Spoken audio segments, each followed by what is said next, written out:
প্রিয় বন্ধুরা, একটা প্রশ্ন আছে, এই পৃথিবী কি সত্যিই এত নিষ্ঠুর?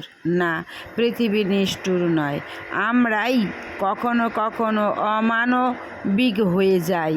আমরা তাদের দেখি কিন্তু চোখ ফিরিয়ে নিই, আমরা তাদের কান্না শুনি কিন্তু নিজের কান বন্ধ করে রাখি।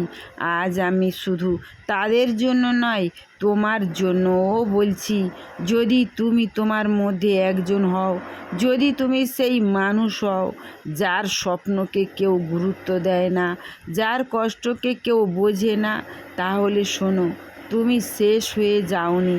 তুমি ভেঙে পড়েছো কিন্তু শেষ হয়ে যাওনি। তোমার পথ বন্ধ কিন্তু তোমার যাত্রা থেমে যায়নি। তুমি একা কিন্তু তুমি অসহায় নও, কারণ তোমার ভিতরে এখনো একটা আগুন আছে, যে আগুন